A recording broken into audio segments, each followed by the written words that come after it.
So one of the things that's real common out here with the history of Fort Laramie is that this is a site of commerce. Commerce always takes place here. Before the military, during the military, and after the military. And the talk today is going to focus more towards that time that the military was here when the post-settler, the post-trader was operating. But really can't talk about that without giving the details of the beforehand. So Fort Laramie actually starts out as privately owned fur trading post.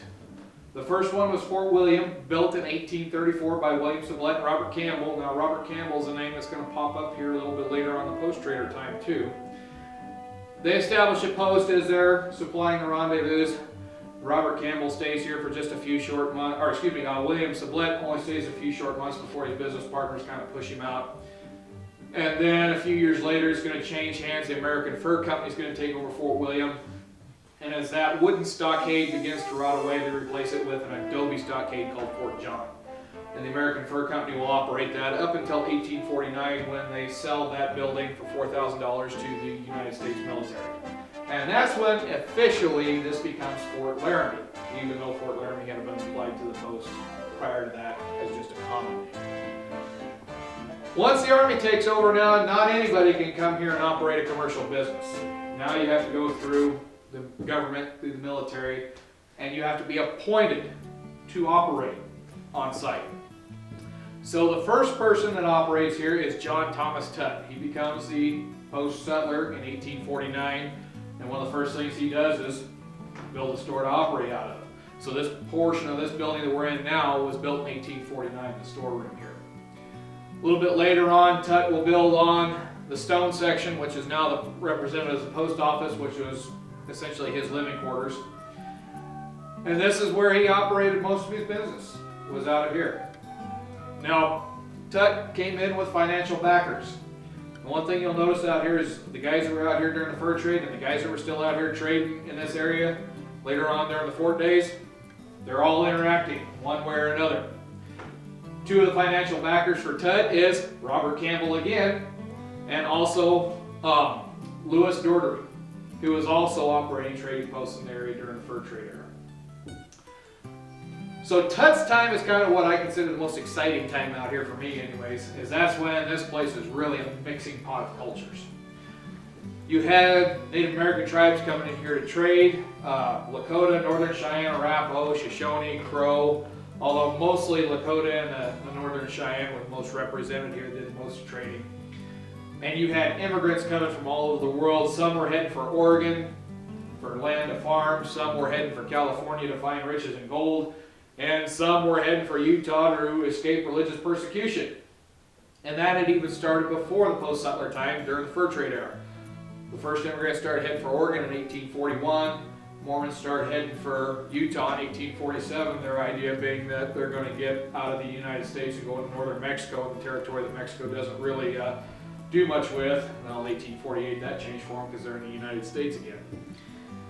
So this continues on through the early days of the fort. And there's historical accounts of a mix of cultures here.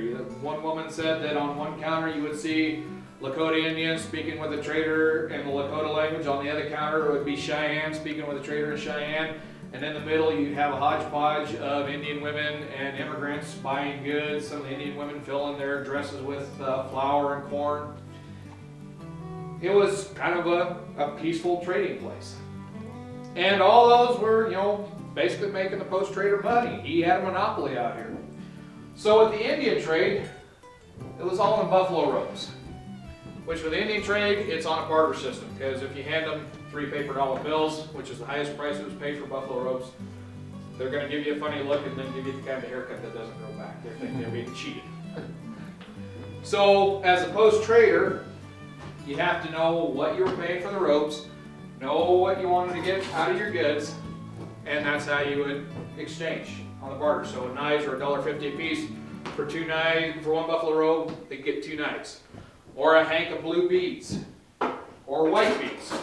And when I say hank, I don't mean that whole big group there, I mean a single strand of beads is what they get for 1 buffalo robe. Beads are pretty high priced out here, especially blue and white. And if you look at a lot of the Plains Indian beadwork, especially the Cheyenne, Blue and white is almost exclusive in a lot of their beadwork until you start getting to the reservation period when their beadwork really explodes.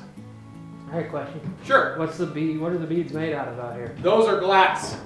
So you can see a major variety of beads, and we've only got a short supply of them.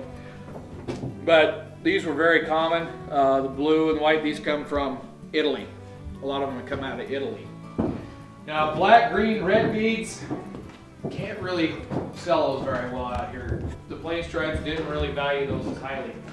So for 3 or 4 hanks, you trade for a buffalo robe.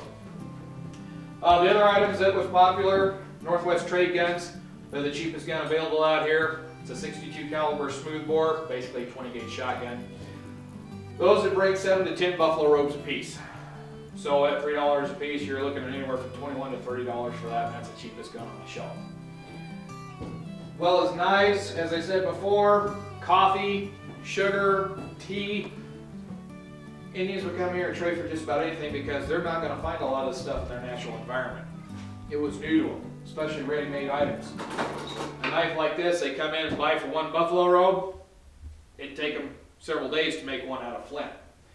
And this is easy to resharpen, and it's a throwaway item. When it's no longer usable, just toss it, come buy a new one. And some people say that the trader was taking advantage of the natives. And from our point of view, yeah, things are pretty high priced out here. But look at it from their point of view.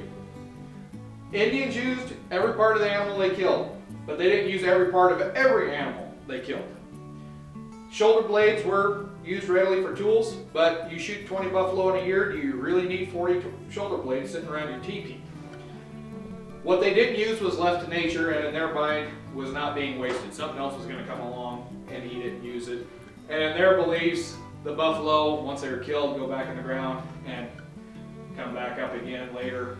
And pretty soon they're going to realize that that was not the case. Because once they start killing buffalo for the hides, you start to see decline in some areas.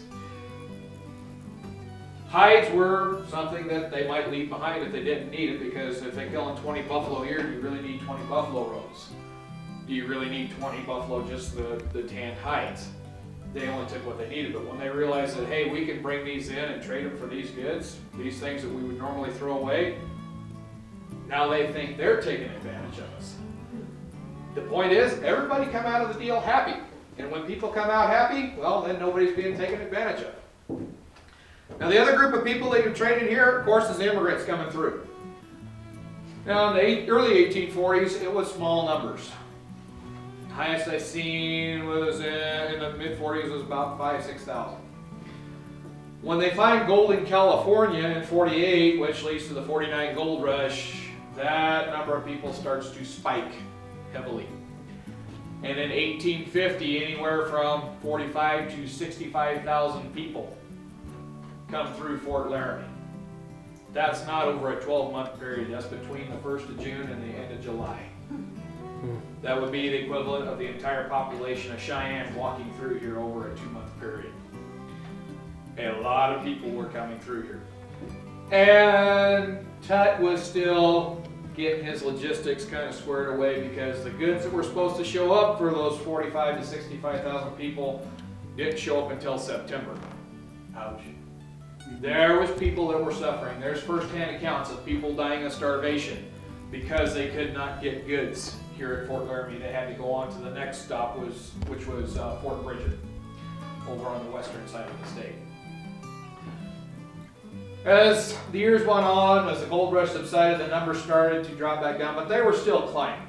The gold rush kind of subsided out, and logistics got a little bit better. Instead of trying to bring up goods up the Oregon Trail and competing with your future customers for grass for the animals, they began to ship goods up to Fort Pierre, which is in about central South Dakota.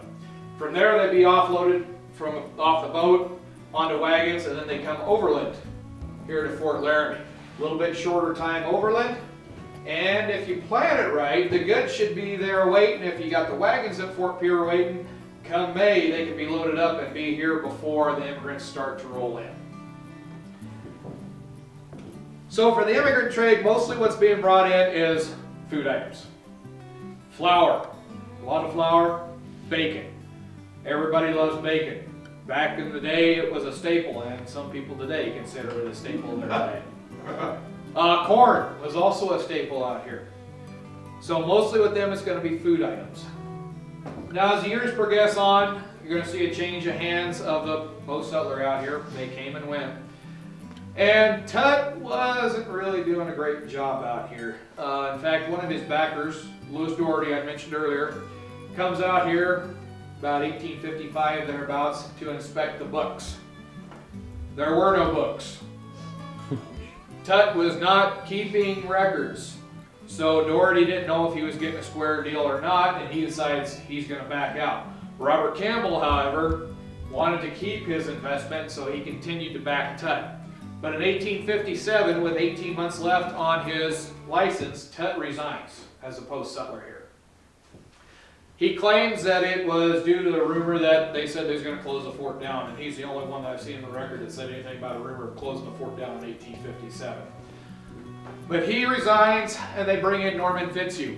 Now, Norman Fitzhugh is worth mentioning because he's the shortest post-settler out here at Fort Laramie, not in stature, but in duration. He's only here for a grand total of 2 months. Serves essentially as an intern.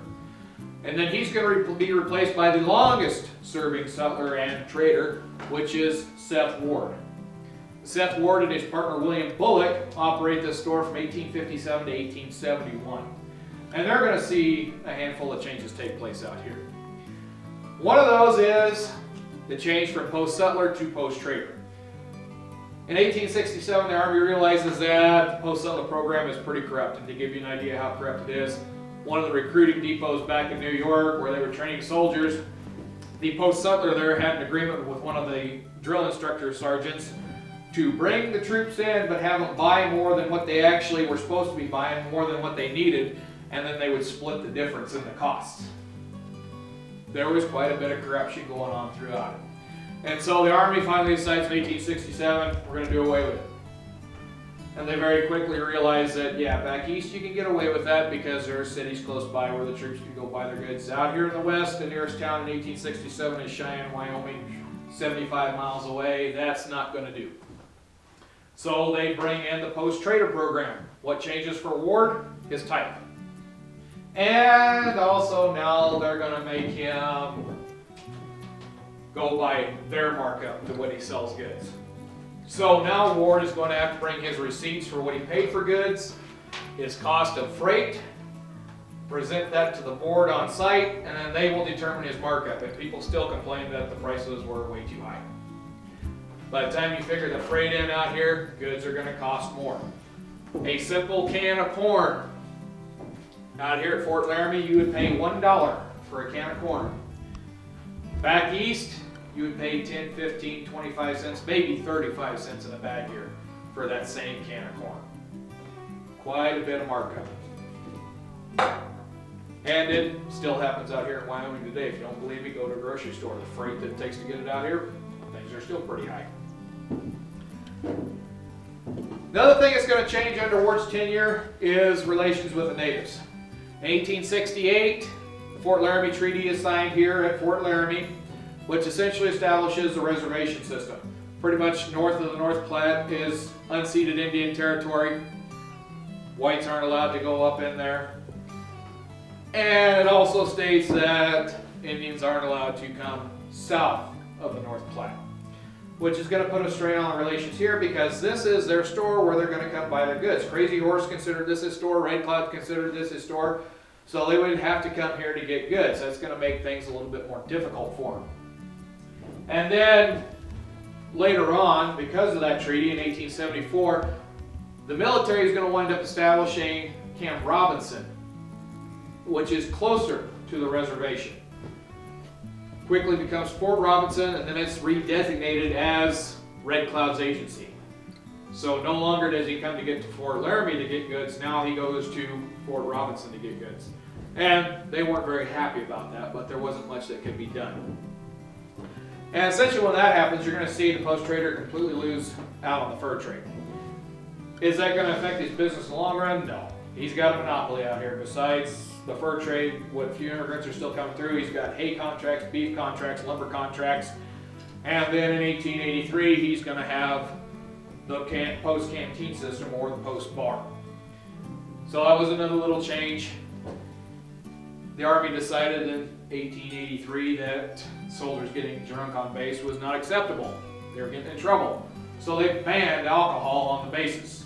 And not just here, this is military-wide.